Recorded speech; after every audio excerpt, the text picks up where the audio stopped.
Psalm 131, 1. Lord, my heart is not haughty, nor my eyes lofty.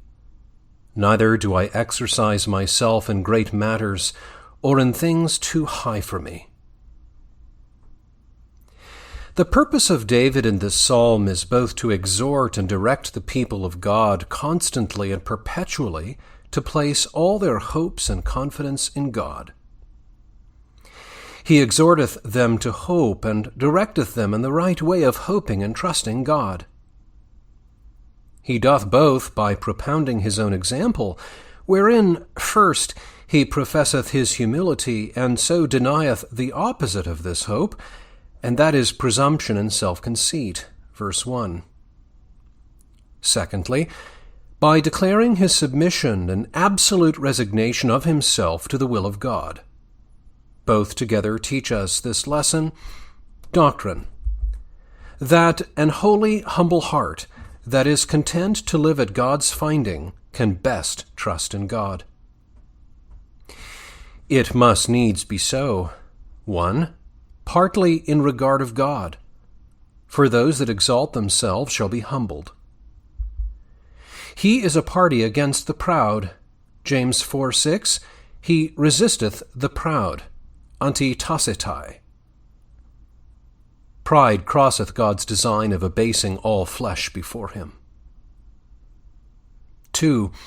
Partly in regard of trust. Pride and self-conceit are contrary to trust, to the very nature of it, for it is in humble dependence upon God for all. Zephaniah 3:12, I will leave an afflicted and poor people, and they shall trust in the name of the Lord. Whereas a proud spirit beareth up itself upon itself, its own merit and sufficiency. So if we seek great things for ourselves, and not refer ourselves to God, we set him a task to provide meat for our lusts.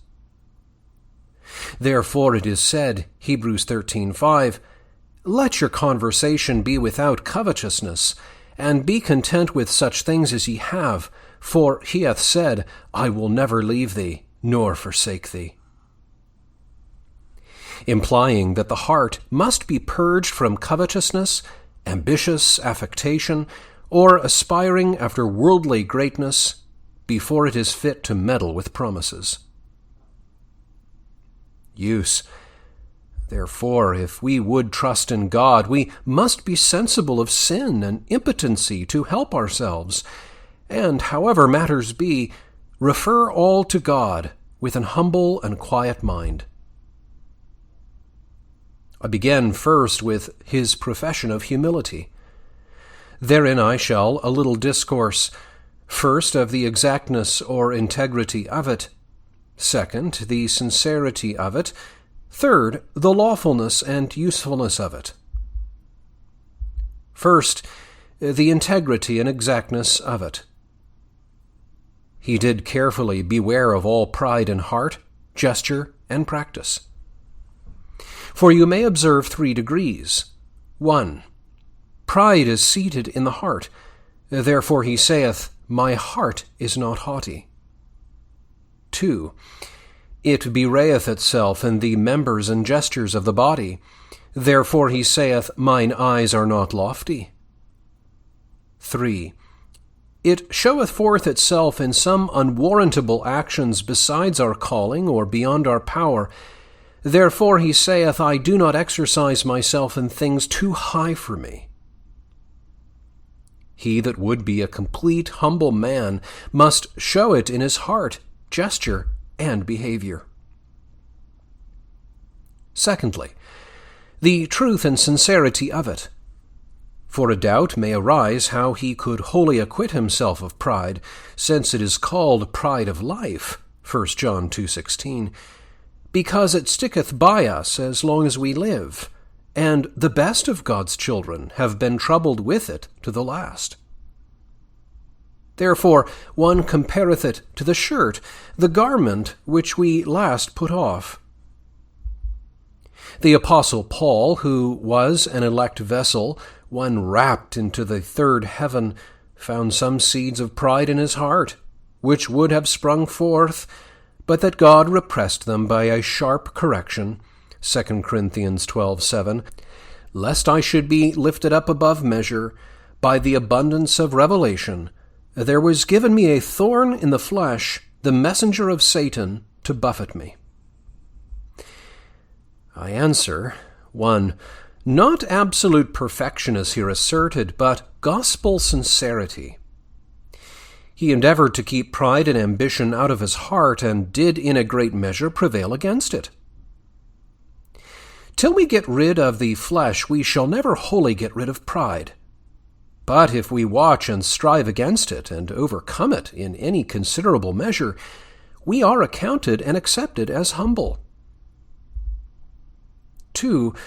As to David's instance, we have great evidences of his humility, though also some few signs of remaining pride. Instances of his humility are these. First, that he continued in his mean vocation as a shepherd, following the ewes great with young, till God called him to an higher course of life. He never affected the royal diadem, neither would it have been any grief of heart to him if God, passing him by, had made another king. When for his merit Saul called him to court, and he was to be the king's son-in-law, he thought himself unworthy of that honor. 1 Samuel 18:22, Seemeth it a light thing to be a king's son-in-law, seeing that I am a poor man and lightly esteemed? When Saul was in his power, who chased him and pursued him to the death, he was tender of ravishing the blessing, and therefore said, 1 Samuel 24:7, The Lord forbid that I should do this thing to my master, the Lord's anointed. So, 1 Samuel 26:8-9, God hath delivered thine enemy into thy hand this day. Who can stretch forth his hand against the Lord's anointed and be innocent? These are not words of a man affecting the crown. Second, that he bore insufferable injuries and contempts with so much patience. 2 Samuel 16:10, Let him curse, because the Lord hath said, Curse David.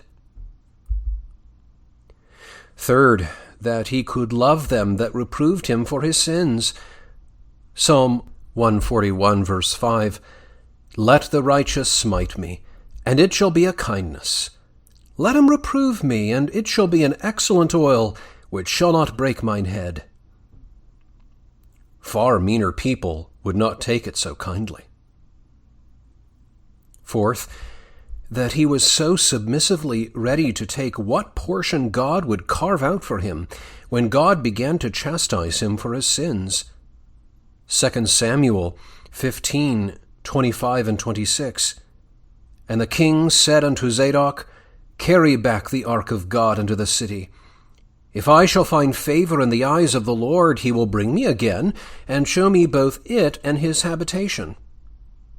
But if he thus say, I have no delight in thee, behold, here I am, let him do to me as it seemeth good to him. Fifth, that in all his heroical acts he did not seek his own honor, but the glory of God.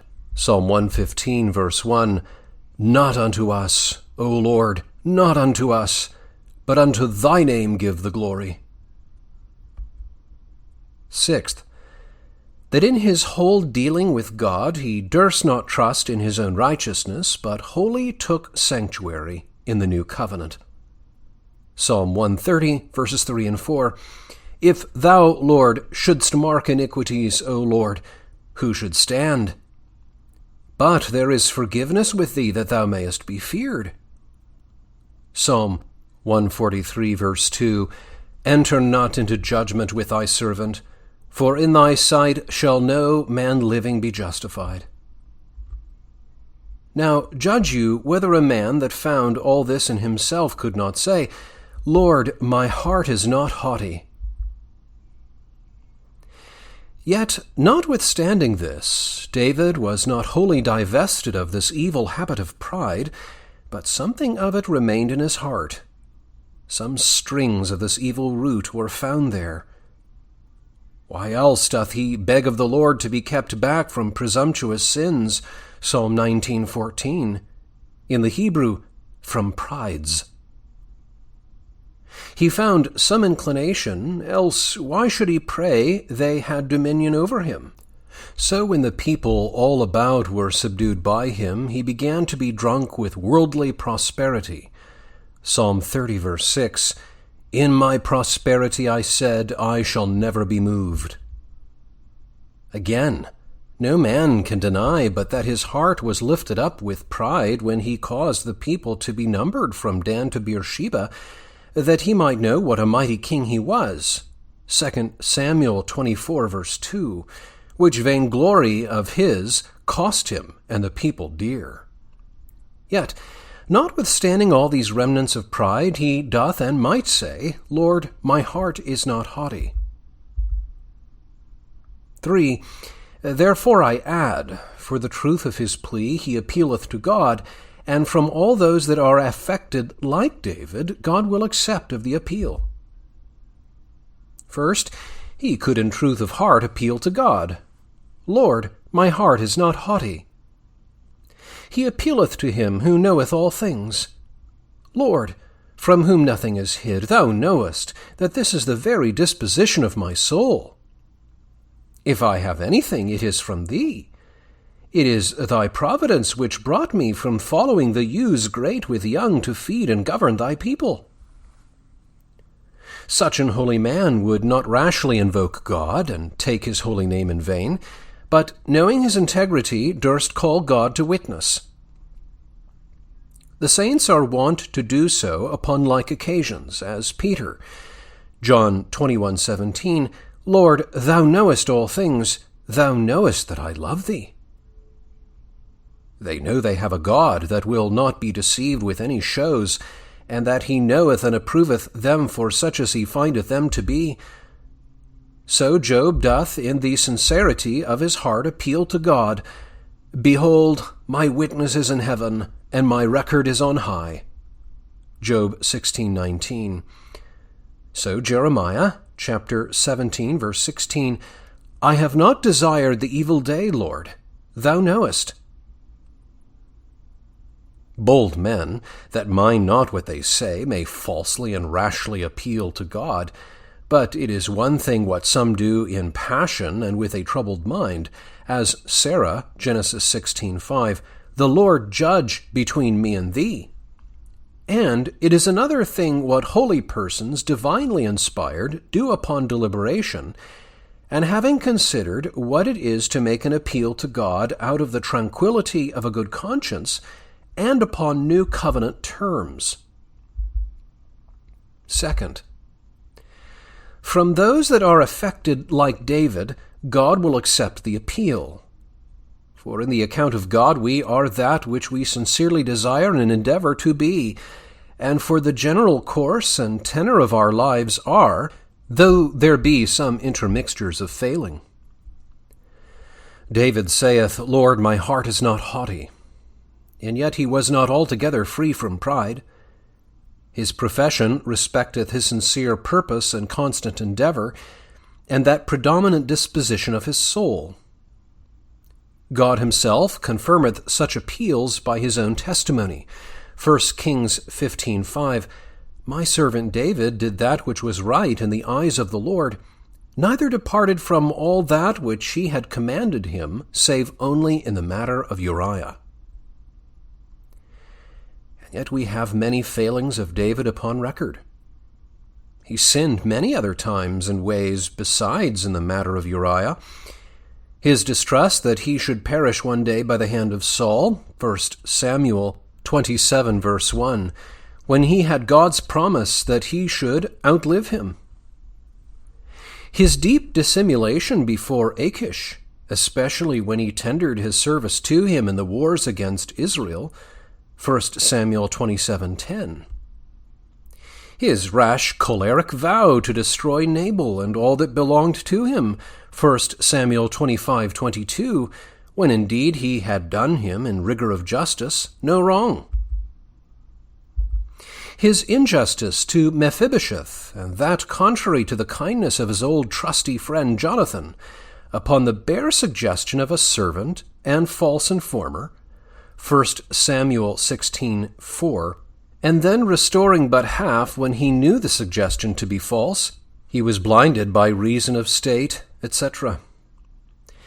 His fond affection to Absalom, and taking his death with such impatience, his numbering the people, and perhaps some other sinful oversights are recorded of David, as well as the murder of Uriah. Yet these are passed over in silence.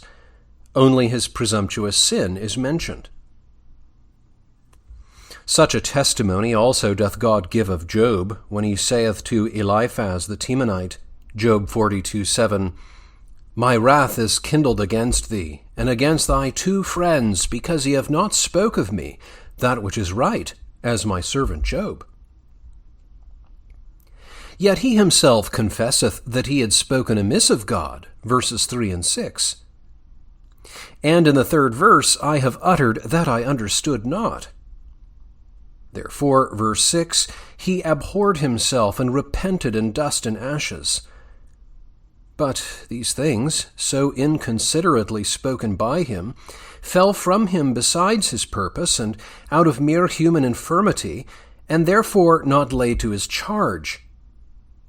He was right in his main cause, though he had his failings. Rash expressions in a fit of passion are passed by, when there is not a corrupt disposition of heart. By all this it is shown that the plea of sincerity is allowed by God, though there be some mixture of failings and weaknesses. Thirdly, the lawfulness and usefulness of it. Is not this boasting like the Pharisee? Luke 18:9, God, I thank thee, I am not like other men. If David were thus humble, why doth he speak of it? Is he not guilty of pride, while he seemeth to speak against pride? It is a saying of Austin's, Magis Deo placet humilitas in malis factis, quam superbia in bonis factis. Humility in bad actions is more pleasing to God than pride in good actions. Answer: We must not conceive so of what was spoken through the instinct and inspiration of the Holy Ghost by such a holy person. This is spoken either as, first, a necessary vindication, or second, a necessary instruction. 1. As a necessary vindication against the censures and calumnies of his adversaries. Saul's courtiers accused him as aspiring after the kingdom. Yea, his own brother taxed him of pride when he came first abroad. 1 Samuel 17:28, I know thy pride, and the naughtiness of thine heart, for thou art come down to see the battle. If his brother would calumniate his actions, much more might others. Now it is for the honor of God that his children, as they would not commit a fault, so they should not be under the suspicion of it. Therefore he appealeth to God. 2. A necessary instruction. For whatsoever David said or wrote here, he said or wrote by the instinct of the Holy Ghost, that Israel may learn how to hope in God.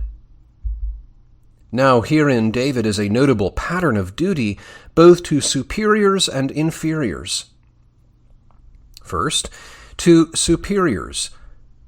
God had required in his law that when he had given them a king, their hearts were not to be lifted up above their brethren. Deuteronomy 17:20. If any might seem to have cause to be lifted up, David much more. He was famous for notable exploits and heroical actions. He had vanquished the lion and the bear, vanquished Goliath, the great champion of the Philistines, waged great wars, and always returned a conqueror. If these things had been done by others, how would they vaunt themselves and be puffed up with the thoughts of their own excellency? We see how mean people, upon far lighter occasions, are wont to boast. Second, to meaner people.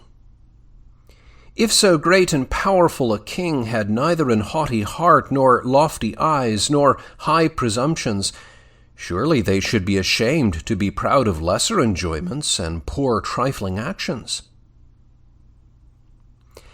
As a pattern and instance of the power of grace, the grace of God is able to keep a man humble and lowly in any degree of excellency. David, a rich, powerful king, a mighty conqueror, can appeal to God and say, "Lord, my heart is not haughty." Vain man hath much ado to keep down his heart, if conscious to any excellency, real or supposed. If wise, learned, honorable, rich. But though with man it is impossible, with God all things are possible. Let me now come to the points. Time will only give leave to insist on the first clause, "Lord, my heart is not haughty." Thence observe two things. First, that those that have any dealing with God should be able to plead that they are not proud and haughty. Secondly, if we would root out and remove pride from us, we must begin first with the heart. First, they should be far from pride that would have any dealing with God. Reasons. 1. Because God is a great enemy to pride, and his word hath sufficiently declared how ill he is pleased with it. See Psalm 138, verse 6. Though the Lord be high, yet he hath respect unto the lowly, but the proud he knoweth afar off. God is far exalted above all creatures, and it is an abasement to him to take notice of man or angel. Yet his superlative grandeur doth not hinder him to take notice of the meanest lost sinner who humbleth himself before him, or of the poorest supplicant. But with the proud he will have no communion, but proceed most severely with them. So James 4:6, God resisteth the proud and giveth grace to the humble. Proverbs 6:16 and 17, These 6 things are an abomination to the Lord, yea, 7 things doth the Lord hate, a proud look, a lying tongue, etc. All these places and many more do show that this is an hateful sin to God. Now, what is hateful to God should not be lovely to us. See Proverbs 8:13, the fear of the Lord is to hate evil. Eadem vele et nole, etc. We must will and nill the same things if we would live in amity and friendship with God. 2. In the course of his providence, the Lord opposeth himself to them that lift up themselves, and giveth his grace and favor to them that abase themselves. So that his providence declareth his hatred as well as his word. First, his judgments on the wicked are for this. What is God a-doing in heaven but debasing the proud and lifting up the humble? Nebuchadnezzar learned this lesson at his own bitter cost. Daniel 4:37, All his works are truth, and his ways judgment, and those that walk in pride he is able to abase. God may suffer them to prosper for a while, yet he standeth in battle array against them, and will take his fittest opportunity to bear down all them that live in the sin of pride. Isaiah 2:12. The day of the Lord of hosts shall be upon every one that is proud and lofty, and upon every one that is lifted up, and he shall be brought low. The humble need not be afraid of his power, majesty, and wrath, but the proud shall not escape the effects thereof. In short, God hath an especial quarrel against proud persons, and hath special knowledge of them, and will find them out and bring them low. Second, his sharp corrections on his people. One special reason of his smart discipline is to correct pride or prevent pride. Job 33:17, that he may withdraw man from his purpose and hide pride from man. When God seeth his servants to be in danger of being lifted up, he provideth a sharp cure. Paul's thorn in the flesh was that he might not be exalted above measure. God will keep them low that will not keep their hearts low. Sometimes by sore sickness, sometimes by bitter reproaches, sometimes by disgraceful sufferings, yea, sometimes by some scandalous and grievous fall. Third, consider the reasons why the Lord hateth it so, and sets himself against it. 1. It is a sin in most direct opposition to God, and therefore God standeth in most direct opposition to it. It usurpeth his honor and glory, and sets self as an idol in his place, as if we had the power of our own affairs, and all esteem were due to us. The prince of Tyre is charged with setting his heart as the heart of God, Ezekiel 28:2. Though we do not say it openly by so many explicit thoughts and words, we say it implicitly by secretly arrogating to ourselves glory and honor, or seeking to ourselves our own esteem and advancement in all that we do. This is like Reuben, who went into his father's bed. God is the first cause and last end. We have all from God and for God, not from ourselves nor for ourselves. 2. Because it is cross to his design, especially in the gospel, wherein his grace is offered to the humble and penitent and broken-hearted, that no flesh might glory in his presence. 1 Corinthians 1:29-31. God's design is to abase all flesh before him, that the glory may redound to him alone. 3. It is an imitation of the devil, God's great enemy and ours, who fell by pride and affectation of divine honor, and is the proudest creature and most discontented with his condition. 1 Timothy 3:6. The apostle would not have a novice ordained, lest he fall into the condemnation of the devil. That is, lest so great dignity suddenly bestowed upon him may tempt him to pride and vanity, and so bring the same ruin upon himself that fell upon the devil, who was tempted in like manner by that glorious condition wherein he was created, and for his pride was cast out of heaven into the torments of hell. 4. It is a contradiction to the Lord Christ, who, being in the form of God, thought it no robbery to be equal with God, and humbled himself, and made himself of no reputation. Philippians 2:6-7.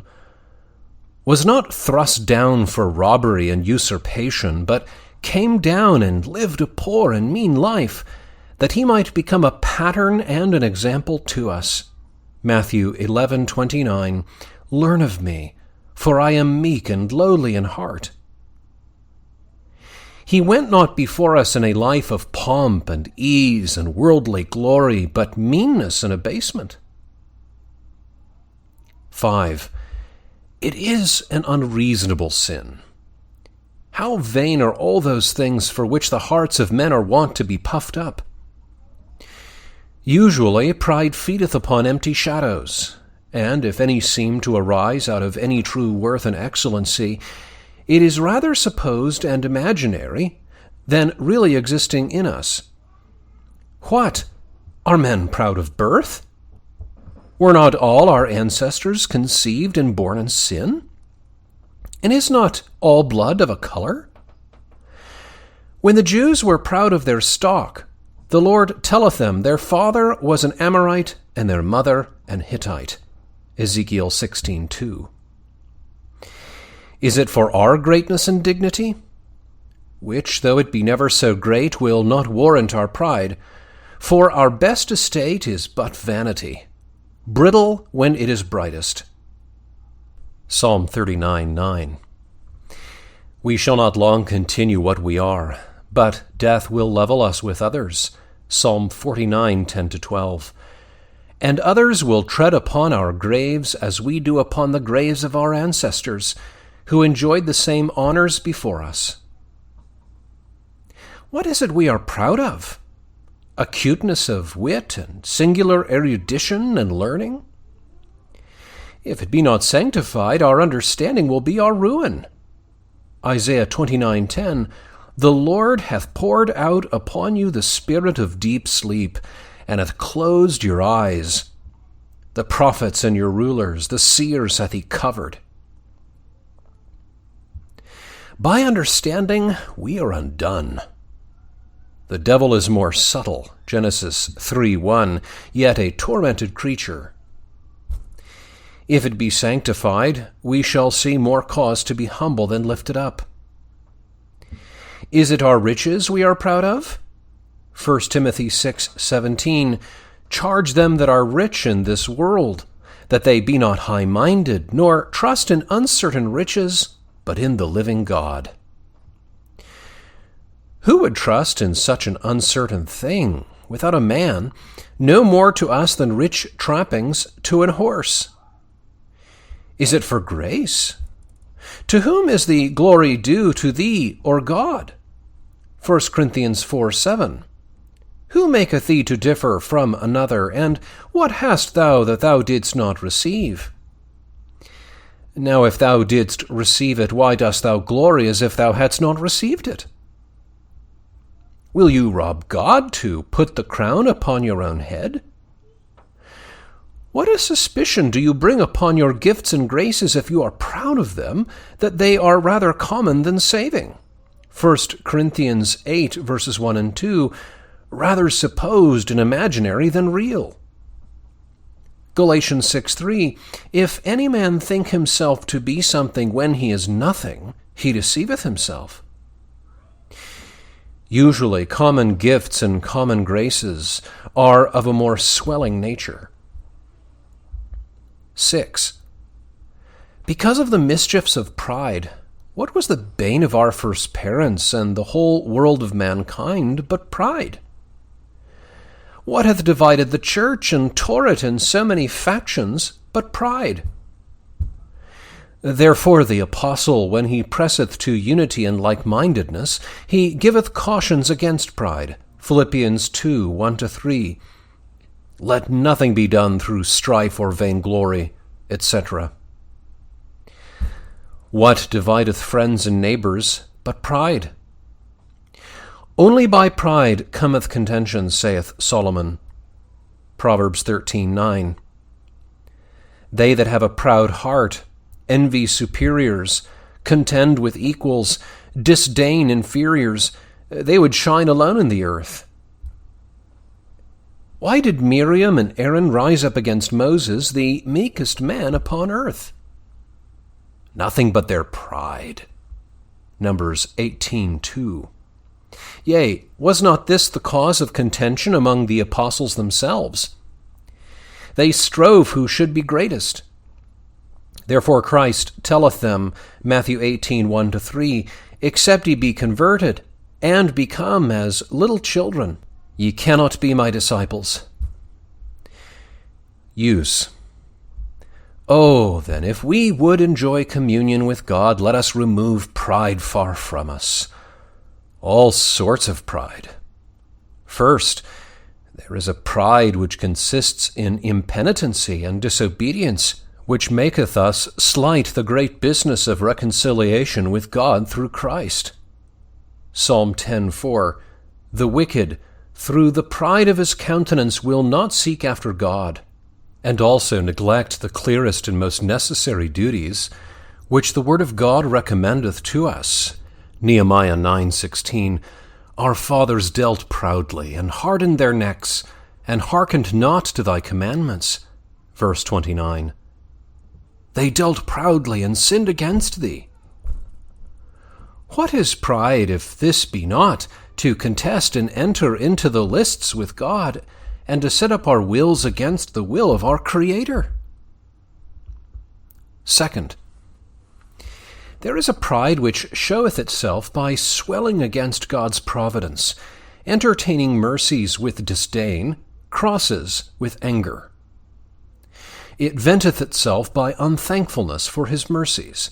2 Chronicles 32, 25 and 26. Hezekiah rendered not again according to the benefit done unto him, for his heart was lifted up.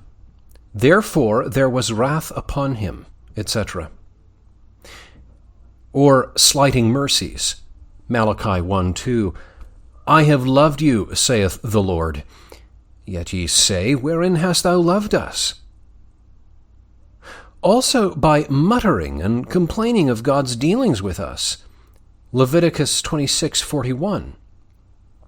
Now, opposite to this, a Christian should always have a mean esteem of himself, flowing from a sense of his own sinfulness. 1 Corinthians 15:9, I am the least of the apostles, etc.